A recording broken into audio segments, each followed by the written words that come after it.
اعوذ باللہ من الشیطان الرجیم بسم اللہ الرحمن الرحیم۔ پیارے بچوں، السلام علیکم ورحمۃ اللہ وبرکاتہ۔ آج ہم سورہ انفال الدرس الاول جیم کا ایکسرسائز کریں گے انشاءاللہ، اور سب سے پہلا سوال ہمارے پاس ہے شر الدواب سے کیا مراد ہے۔ اس کے میننگ بتاتی ہوں۔ شر بہت برے، الدواب الدابہ کی جمع ہے جس کا مطلب ہے چوپائے، رینگنے والے جانور، چار پاؤں سے چلنے والے جانور، بدترین قسم کے جانور۔ شر الدواب زمین پر چلنے والے مخلوقات مراد ہے۔ اس سے مراد یہاں پہ کفار اور منافقین ہیں۔ اسی بات کو اللہ تعالیٰ نے سورہ انفال میں بیان فرمایا ہے۔ بے شک اللہ کے نزدیک جانوروں سے بدتر وہ ہے جو بہرے ہیں، جو گونگے ہیں، جو کچھ بھی نہیں سمجھتے۔ مزید اس کا مفہوم میں آپ لوگوں کو بتاتی ہوں۔ اس سے مراد ایسے لوگ ہیں جو انسانوں کی طرح بظاہر سننے، بولنے، دیکھنے اور سمجھنے کی صلاحیت تو رکھتے ہیں، لیکن اللہ کی دی ہوئی نعمتوں کو اللہ اور اس کے رسول کے احکام کے مطابق استعمال میں نہیں لاتے، عمل نہیں کرتے، ایک کان سے سنتے ہیں، دوسرے سے اڑا دیتے ہیں۔ اب جانوروں کی بات کرتے ہیں کہ جانوروں کو اللہ تعالیٰ نے کیا کیا چیزیں دی ہے۔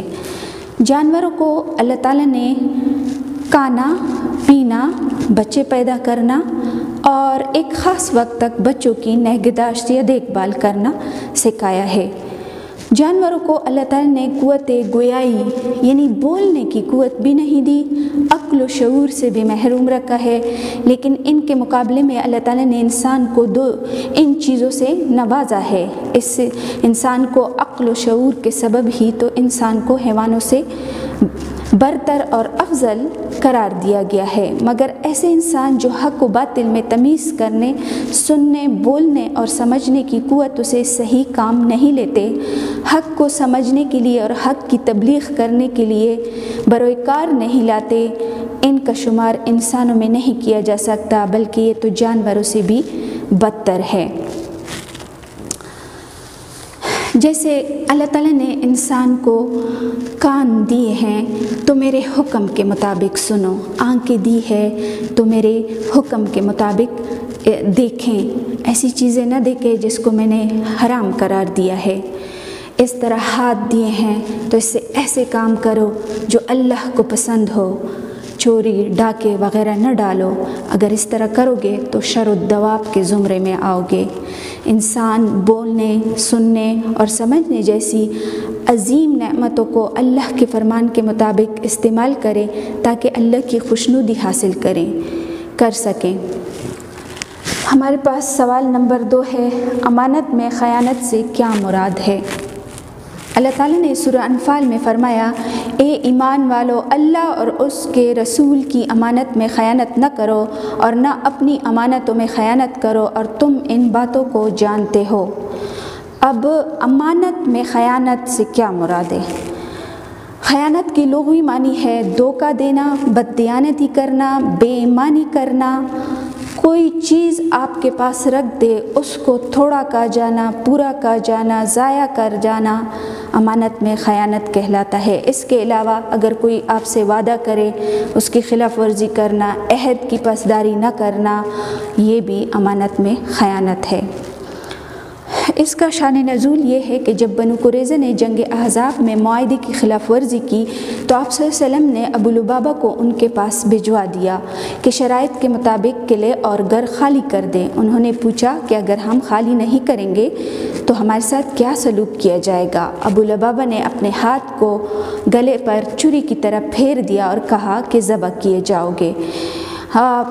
ابو لبابہ کو انہوں نے کھلایا پلایا، اور جب وہ روانہ وہاں سے ہو گئے تو ان کو احساس ہوا کہ میں نے تو آپ صلی اللہ علیہ وآلہ وسلم کے باتوں کی خلاف ورزی کی ہے، اور اس طرح جنگی منصوبے سے ان کو آگاہ کیا ہے۔ پھر وہ بہت پچھتا رہے تھے۔ کہتے ہیں کہ 9 دنوں تک انہوں نے مسجد نبوی میں زنجیروں سے اپنے آپ کو جکڑے رکھا تھا۔ پھر آپ صلی اللہ علیہ وآلہ وسلم کو پتہ چلا تو انہوں نے ان کو معاف کر دیا اور پھر ان کو چھڑایا اور آئندہ نہ کرنے کے لیے کہا، اور انہوں نے باقاعدہ توبہ نکالی۔ اللہ تعالیٰ نے اس آیت میں خبردار کیا ہے کہ جنگی نقطہ نظر سے یہ انتہائی خطرناک کام ہے۔ اس لیے اس آیت میں اللہ تعالیٰ نے مسلمانوں کو خبردار کیا کہ ایسی غلطی کرنا بھی خیانت ہے۔ وَلَا تَخُونُوا اللَّهَ وَرَسُولَهُ، اللہ اور اس کے رسول سے خیانت مت کرو۔ فرائض کو چھوڑ کر اللہ کی امانت میں خیانت نہ کریں۔ سنت، ارشادات، فرمودات کو چھوڑ کر آپ صلی اللہ علیہ وسلم کی امانت میں خیانت نہ کریں۔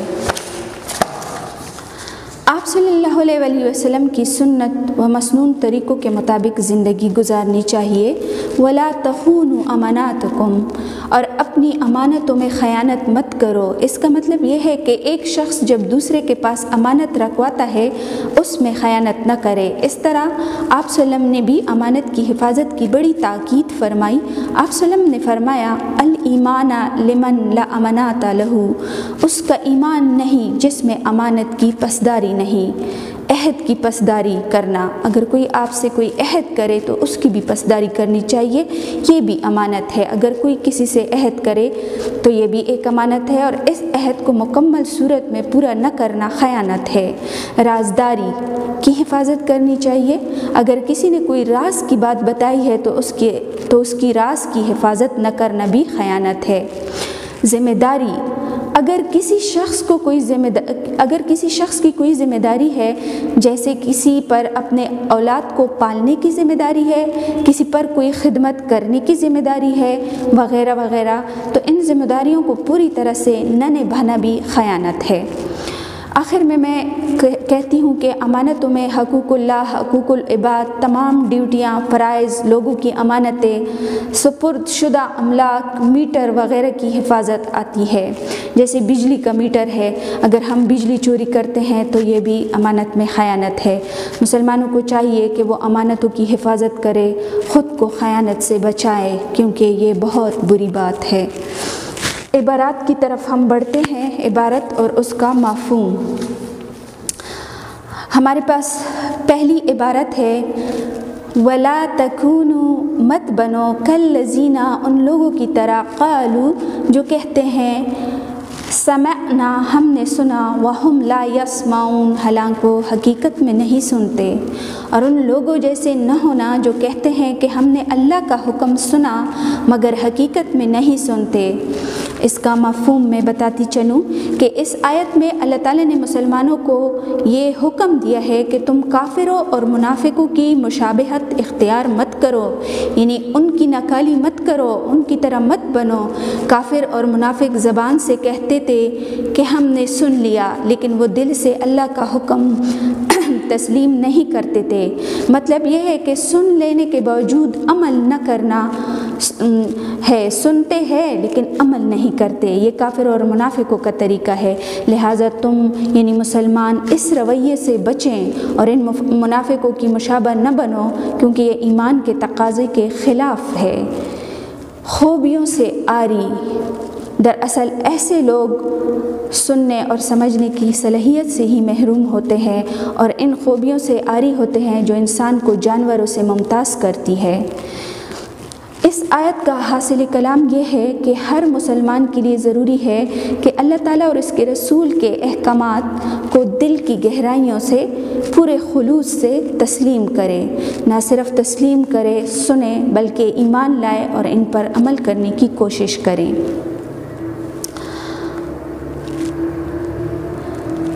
جو منافقت کرتے ہیں تو یقین کیجئے کہ آپ صلی اللہ علیہ وآلہ وسلم نے ان کے بارے میں فرمایا ہے کہ جو اللہ رسول کے احکامات کو نہیں مانتے وہ منافق ہے اور منافق جہنم کا ایندھن ہوں گے۔ اگلی عبارت کی طرف بڑھتے ہیں۔ عبارت جیم ہے ہمارے پاس، یہ بھی بتاتی چلوں کہ عبارت بے جو ہے اور سوال نمبر 1 شر الدواب، وہ عبارت بھی شر الدواب کی ہے، تو دونوں کا جواب ایک ہی ہے۔ جو میں نے فرسٹ ایکسپلینیشن کی ہے تو وہ اس عبارت بے کا جواب بھی ہے۔ عبارت جیم کی طرف بڑھتے ہیں۔ وَاعْلَمُوا، اور جان لو، ان اللہ، کہ اللہ تعالیٰ، بے شک اللہ تعالیٰ، یحول، حائل ہوتا ہے، بین المرء وقلبہ، انسان اور اس کے دل کے درمیان۔ اور جان لو کہ بے شک اللہ کا حکم انسان اور اس کے دل کے درمیان حائل ہو جاتا ہے، رکاوٹ بن جاتا ہے۔ کس طرح؟ مفہوم کی طرف بڑھتے ہیں۔ انسانوں کو اپنے دل پر کوئی اختیار نہیں ہوتا، بلکہ دل تو اللہ تعالیٰ کے ہاتھ میں ہے، جہاں چاہے پھیر دے۔ اللہ تعالیٰ دلوں کو پلٹتا رہتا ہے۔ زندگی کو غنیمت سمجھو اور اطاعت رسول میں دیر مت کرو، شاید تھوڑی دیر کے بعد دل کی یہ حالت نہ رہے۔ دل آدمی کے قبضے میں نہیں بلکہ اللہ کے ہاتھ میں ہے، وہ اس کو پلٹتا رہتا ہے۔ امام ابن جریر رحمۃ اللہ نے فرمایا، اللہ تعالیٰ اپنے بندوں کے دلوں پر پورا اختیار رکھتا ہے، اور جب چاہتا ہے انسان اور اس کے دل کے درمیان حائل ہو جاتا ہے، حتیٰ کہ انسان اس کے ارادے کے بغیر کسی چیز کو نہیں پاتا۔ حدیث میں ہے، سارے دل رحمان کے 2 انگلیوں کے درمیان ہے، انہیں جس طرف چاہتا ہے پھیر دیتا ہے۔ اللہ تعالیٰ کا حائل ہونا یعنی اللہ کا رکاوٹ بن جانا۔ مثال، انسان چاہتا ہے کہ جھوٹ بول کر آسانی سے بچ جاؤں، لیکن یہاں اللہ کا حکم حائل ہو جاتا ہے، رکاوٹ بن جاتا ہے کہ ہر حال میں سچ بولو، چاہے تمہیں کتنا ہی نقصان کیوں نہ ہو۔ ام سلمہ رضی اللہ تعالیٰ عنہ فرماتی ہے کہ میں نے پوچھا، یا رسول اللہ، کیا دل بھی بدل جاتے ہیں؟ فرمایا، ہاں، اللہ اگر چاہے تو انسان کے دل کو سیدھا اور مستقیم رہنے دے، اور اگر چاہے تو وہ ٹیڑھا کر دے۔ ابن عباس رضی اللہ تعالیٰ عنہ سے روایت ہے، فرماتے ہیں کہ وہ اللہ دل کے درمیان حائل ہوتا ہے، مومن اور کفر کے درمیان، کافر اور ایمان کے درمیان، کہ مومن کو کفر کرنے نہیں دیتا اور کافر کو ایمان لانے نہیں دیتا۔ آپ صلی اللہ علیہ وآلہ وسلم نے فرمایا، اے دلوں کے پھیرنے والے، ہمارے دلوں کو اپنی اطاعت کی طرف پھیر دے۔ یہ تھا عبارت جیم کا ترجمہ اور مفہوم۔ آئیے بچوں آگے عبارت دال کی طرف بڑھتے ہیں۔ سورہ انفال میں اللہ تعالیٰ فرماتا ہے، وَاتَّقُوا فِتْنَةً لَا تُصِيبَنَّ الَّذِينَ ظَلَمُوا مِنْكُمْ خَاصَّةً، وَاتَّقُوا، ڈرو، فِتْنَةً، اس فتنہ سے، اس عذاب سے، لَا تُصِيبَنَّ الَّذِينَ ظَلَمُوا مِنْكُمْ خَاصَّةً، جو خاص کر ظالموں پر واقع نہ ہوگا۔ ڈرو اس عذاب سے، صرف ظالموں پر واقع نہ ہوگا۔ اس آیت میں فتنہ سے مراد عذاب ہے جو دین میں سستی اختیار کرنے کی وجہ سے آتا ہے۔ جب لوگ کھلم کھلا گناہ کرتے ہیں اور اہل علم قدرت رکھنے کے باوجود سستی اختیار کرتے ہیں، ان کو منع نہیں کرتے، گناہ کو نہ ہاتھ سے روکتے ہیں اور نہ زبان سے۔ آپ صلی اللہ علیہ وآلہ وسلم نے فرمایا، جب برائی دیکھو تو اس کو ہاتھ سے روکنے کی کوشش کرو، اگر اس کی طاقت نہیں تو زبان سے روکنے کی کوشش کرو، اگر اس کی بھی طاقت نہیں تو دل میں اس کو برا کہو۔ دل میں برا کہنا ایمان کا کمزور ترین درجہ ہے۔ جب کوئی عذاب آتا ہے تو وہ صرف ظالموں کو اپنی لپیٹ میں نہیں لے گا، بلکہ اس کے لپیٹ میں اور لوگ بھی آئیں گے۔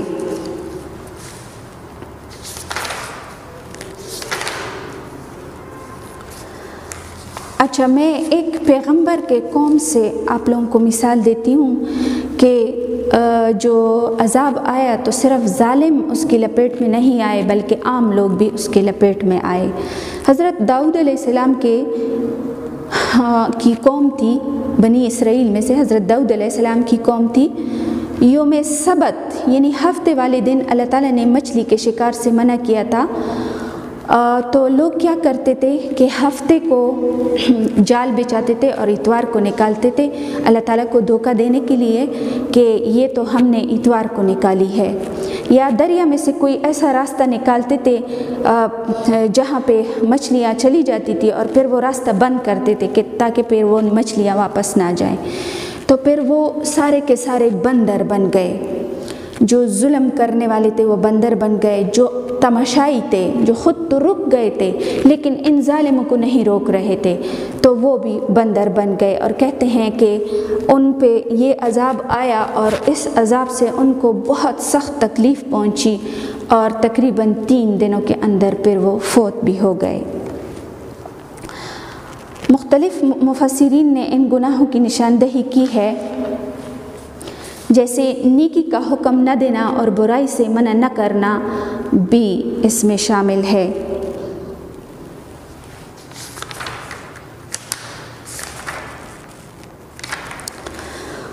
جب لوگ نیکی کا حکم دینا اور برائی سے منع کرنا چھوڑ دیں گے تو اللہ ایسے لوگوں پر اجتماعی عذاب نازل کرے گا۔ حضور صلی اللہ علیہ وسلم نے فرمایا، اے لوگو نیکی کا حکم دیا کرو اور برائی سے روکا کرو، ایسا نہ ہو کہ اللہ تعالیٰ ناراض ہو جائے، پھر تم دعائیں مانگو گے اور پھر تمہاری دعائیں قبول نہیں ہوگی۔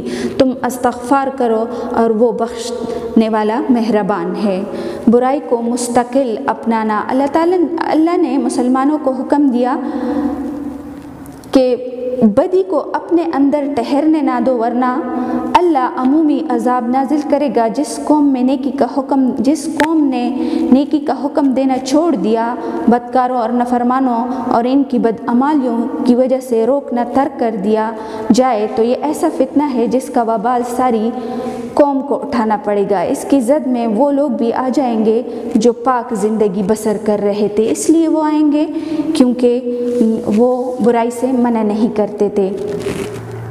حضرت سلمہ رضی اللہ تعالیٰ عنہ فرماتی ہے کہ میں نے پوچھا، یا رسول اللہ، جو خاموش تماشائی تھے، جو اچھے لوگ تھے، ان کو تو اس دنیا میں عذاب مل گیا، کیا اس کو آخرت میں دوبارہ عذاب ملے گا؟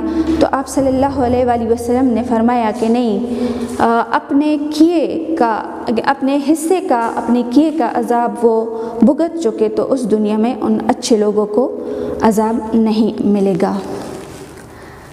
ابن عباس سے روایت ہے کہ آپ صلی اللہ علیہ وسلم نے مسلمانوں کو حکم دیا کہ کسی جرم یا گناہ کو اپنے ماحول میں قائم نہ رہنے دے، ورنہ اللہ تعالیٰ دنیا میں سب پر اپنا عذاب نازل کرے گا، جس سے نہ گناہگار بچ سکیں گے اور نہ بے گناہ۔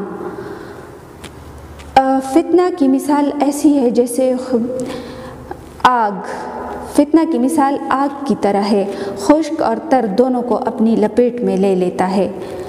تو بچوں، ہمیں چاہیے کہ ہم اگر کوئی گناہ دیکھیں تو پھر اس کو اپنے ہاتھ سے روکنے کی کوشش کرے، اگر اس کی طاقت نہیں تو زبان سے روکنے کی کوشش کرے، اگر اس کی بھی طاقت نہیں تو دل میں برا کہیں۔ دل میں برا کہنا ایمان کا کمزور ترین درجہ ہے۔ بڑھتے ہیں آخری عبارت کی طرف، وَاعْلَمُوا إِنَّمَا أَمْوَالُكُمْ وَأَوْلَادُكُمْ فِتْنَةٌ وَأَنَّ اللَّهَ عِندَهُ أَجْرٌ عَظِيمٌ، اور جان لو کہ تمہارا مال اور تمہاری اولاد آزمائش ہے اور اللہ کے پاس نیکیوں کا بڑا ثواب ہے۔ فتنہ مال و دولت سے انسان اپنی تمام تر ضروریات پوری کرتا ہے، اس سے انسان اپنی زندگی کی تمام سہولتیں اور آسائشیں حاصل کرتا ہے، اس لیے مال سے محبت ایک فطری عمل ہے۔ مال اگر جائز طریقوں سے یعنی محنت، مشقت، تجارت، ملازمت سے کمایا جائے اور جائز کاموں میں خرچ کیا جائے تو یہ درست اور باعث ثواب ہے، اور اگر مال ناجائز طریقوں یعنی رشوت، بددیانتی، سود وغیرہ سے کمایا جائے اور ناجائز کاموں میں خرچ کیا جائے تو یہ مال باعث ہلاکت و بربادی ہے۔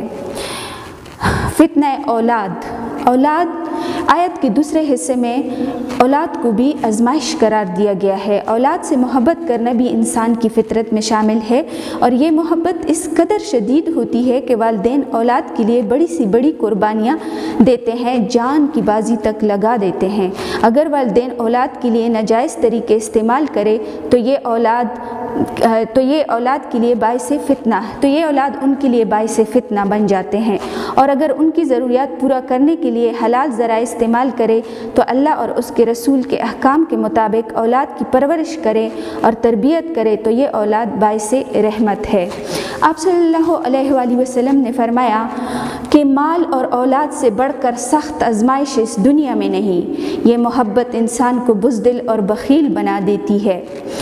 پھر فرمایا اے مومنو، اولاد اور مال کی محبت اللہ کی یاد سے تم کو غافل نہ بنا دے، اگر ایسے ہوگا تو تم بڑے گھاٹے میں رہو گے۔ پھر فرمایا اللہ اور رسول صلی اللہ علیہ وسلم کی محبت مال اور اولاد کی محبت پر مقدم رکھو۔ بچوں، آخر میں کہوں گی کہ آزمائش جتنی بھی سخت ہوگی اتنا ہی بڑا انعام ملے گا۔ اللہ تعالیٰ جب کسی گروہ کو، جب کسی انسان سے محبت کرتا ہے تو ان کو آزمائشوں میں ہی ڈالتا ہے۔ بس جو لوگ اللہ کے فیصلوں پر راضی ہو تو اللہ ان سے راضی ہو جاتا ہے، اور جو اللہ کے فیصلوں پر ناراض ہو تو اللہ ان سے ناراض ہو جاتا ہے۔ ہم سب کو چاہیے کہ مال کمائیں تو جائز طریقوں سے، حلال، جس کا حکم دیا گیا ہے کسب حلال کا، کہ حلال ذریعے سے روزی کمائی جائے، اور اولاد کی تربیت بھی ایسی کرنی چاہیے کہ وہ آزمائش نہ بن جائے، بلکہ کہتے ہیں کہ اگر اولاد کو اچھے عادات، اچھے طریقے سے ہم ان کی پرورش کریں گے تو یہ ہمارے لیے صدقہ جاریہ ہے۔ شکریہ۔